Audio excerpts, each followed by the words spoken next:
अगर आपने पार्ट 1 नहीं देखा है जिसमें कि मैंने क्वेश्चन नंबर 5 से लेकर के आपके क्वेश्चन नंबर 12 के अथवा क्वेश्चन तक कवर कर लिया था, तो अगर आपने पार्ट 1 नहीं देखा है तो जल्दी से जाकर के आप देख सकते हैं। पार्ट 1 में आपको क्वेश्चन नंबर 11 से लेकर क्वेश्चन नंबर 5 तक सारे क्वेश्चन मिल जाएंगे। अथवा सहित मैंने समझाए हुए हैं। पूरे यूट्यूब पे आपको अथवा वाले क्वेश्चन कोई नहीं बता रहा था, यहाँ पे मैंने अथवा के क्वेश्चन भी आपको बताए हुए हैं। तो इस पार्ट के माध्यम से हम क्वेश्चन नंबर 12 के आगे के क्वेश्चन देखेंगे। तो जो भी स्टूडेंट्स को देख रहे हैं जल्दी से लाइक कर दें, ताकि आपके एक लाइक से हमें बहुत ज़्यादा मोटिवेशन मिलता है। तो यहाँ पे आप देख सकते हैं क्वेश्चन नंबर 12 जो पूछा जाएगा आपसे, हाइजेनबर्ग का अनिश्चितता का सिद्धांत क्या है, इसका गणितीय रूप हमें लिखना है। 3 अंक का ये क्वेश्चन आएगा आपका। तो चलिए फिर हम इसको समझ लेते हैं। हाइजेनबर्ग का गणितीय सिद्धांत, सबसे पहले आपको ये परिभाषा लिखनी पड़ेगी। जर्मन वैज्ञानिक थे जो, देख सकते हैं आप, हाइजेनबर्ग, उन्हीं के नाम पे ये सिद्धांत बना हुआ है। हाइजेनबर्ग के नाम पे ही ये इस सिद्धांत को बनाया गया है, अनिश्चितता का सिद्धांत। तो वैज्ञानिक का नाम था, तो इससे आपको याद भी बना रहेगा कि हाइजेनबर्ग वैज्ञानिक ने ये सिद्धांत प्रतिपादित किया है।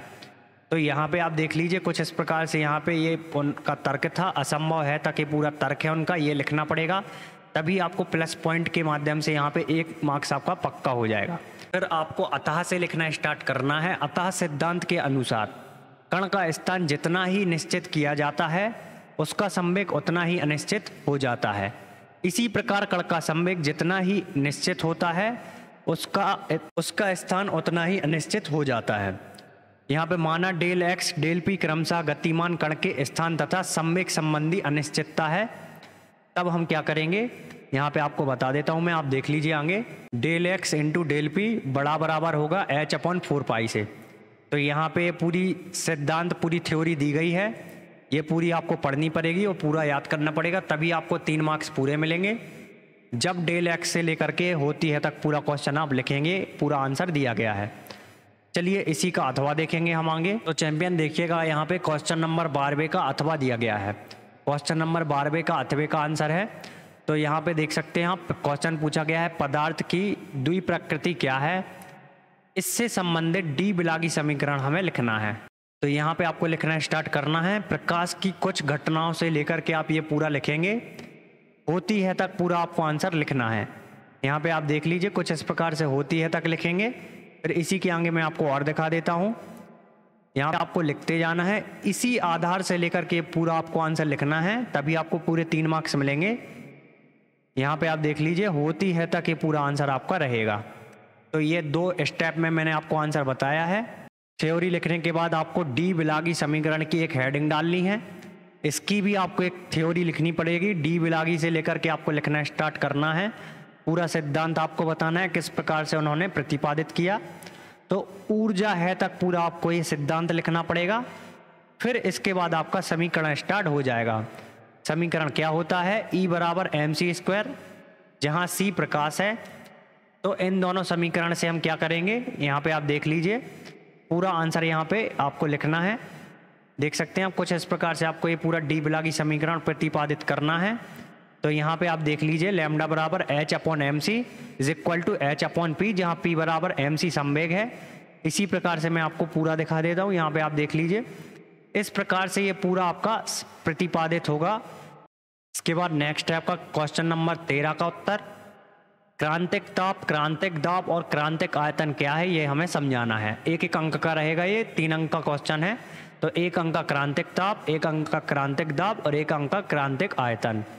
चलिए आगे बताता हूँ मैं इसी में कैसे आप इसका आंसर लिखेंगे।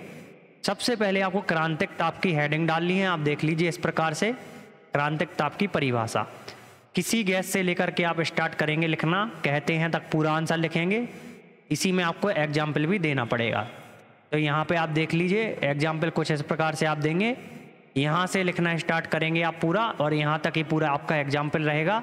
तो यहाँ तक आपका ये क्रांतिक ताप हो गया। देखते हैं हम क्रांतिक दाब की परिभाषा, जो कि 1 नंबर की है आपकी, जैसा कि मैंने आपको बताया था। तो चूंकि से लिखना आपको स्टार्ट करना है, पूरा कहते हैं तक ये पूरी परिभाषा रहेगी। फिर नीचे आपका ये एग्जाम्पल रहेगा। कुछ इस प्रकार से आपका ये एग्जाम्पल आपको लिखना है, मैं दिखा देता हूँ। NH3 अमोनियम से लेकर के आपको ये लिखना स्टार्ट करना है। यहाँ पे आप देख लीजिए 217.4 ATM, ये यहाँ तक आप लिखेंगे। इसके बाद इसी में थर्ड जो पूछा गया था आपका क्रांतिक आयतन, तो इसकी परिभाषा आपको पूरी देनी है। तो आप देख लीजिए, क्रांतिक आयतन से आपको लिखना स्टार्ट करना है। पहले हेडिंग डालेंगे, फिर क्रांतिक आयतन से लिखेंगे आप, सकता है तक पूरा लिखेंगे। यहाँ पे इसका ये समीकरण होता है, तो ये समीकरण भी आपको दर्शाना पड़ेगा, तभी आपको पूरा 1 मार्क्स इसका भी मिलेगा।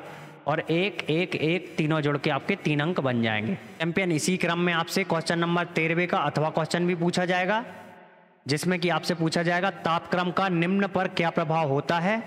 यहाँ पे आ नंबर में दिया गया है पृष्ठ तनाव, बा नंबर में दिया गया है श्यानता, और सा नंबर में दिया गया है द्रव के वाष्प दाब पर। तो इसको भी 1-1 अंक के हिसाब से 3 बार बांटा गया है। देख लीजिए आप कुछ इस प्रकार से 3 अंक का ये क्वेश्चन है। भी सबसे पहले पृष्ठ तनाव लिखना है, हेडिंग देनी है, 2 पॉइंट इसमें लिख देने हैं, तो आपको पूरा 1 नंबर इसका मिल जाएगा। एग्जाम्पल भी लिखना है। पृष्ठ तनाव का जाता है तक पूरा आपको लिखना पड़ेगा। यहाँ से आपकी श्यानता स्टार्ट हो जाएगी। श्यानता आपको यहाँ से लिखना स्टार्ट करना है, ताप से लेकर होती तक पूरा आपका श्यानता रहेगा। फिर इसके बाद लास्ट जो आपका पूछा गया है, तो यहाँ पे आपको लिखना है द्रव के वाष्प दाब। द्रव के वाष्प दाब आप किसी से लिखना स्टार्ट करेंगे जाता है तक, और यहाँ पे आपको ये पूरा चित्र भी बनाना पड़ेगा इस प्रकार से, तभी आपको पूरे 3 मार्क्स मिलेंगे। इसी क्रम में नेक्स्ट आपसे क्वेश्चन नंबर 14 का आंसर पूछा जाएगा। तो यहाँ पे आप देखिए क्वेश्चन नंबर 14 रहेगा आपका, साम्य स्थिरांक केपी केसी संबंध स्थापित करना है दोनों में, केपी व केसी में। तो सबसे पहले हम क्या लिखेंगे, केपी तथा केसी में संबंध। इस प्रकार से हम इसकी हेडिंग डालेंगे, आप देख लीजिए पूरी, केपी तथा केसी में संबंध। और यहाँ पे लिखेंगे हम, माना कोई सामान्य अभिक्रिया निम्न है, एक अभिक्रिया बनाएंगे हम।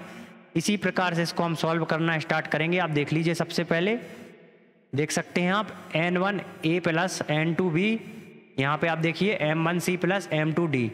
यहाँ पे हम एक नियम लगाएंगे द्रव अनुपाती क्रिया का। यहाँ पे आप देख लीजिए पूरा समीकरण 1 देंगे, समीकरण 2 देंगे।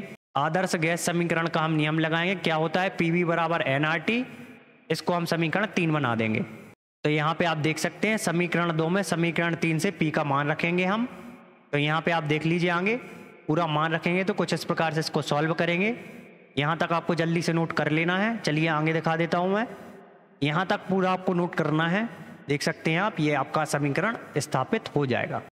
लेकिन वहाँ तक आपका आंसर समाप्त नहीं होगा। आप देख लीजिए यहाँ पे डेल n क्रियाफल के मोलों के योग, तो ये पूरा आपको लिखना पड़ेगा। First second point del n बराबर, यहाँ तक ये पूरा आप लिखेंगे। इसके बाद आप यहाँ केसी तक पूरा आप लिख लेंगे। तो इस प्रकार से पूरा समीकरण व्युत्पन्न हो चुका है। इसी क्रम में आप क्वेश्चन नंबर 14वें का अथवा का उत्तर देख सकते हैं। पीएच स्केल से आप क्या समझते हैं, क्या किसी विलयन का पीएच 0 से कम या 14 से ज़्यादा हो सकता है। उचित कारण देते हुए अपने उत्तर को समझाना है आपको। तो सबसे पहले आपको यहाँ पे पीएच स्केल से क्या समझते हैं ये बताना पड़ेगा।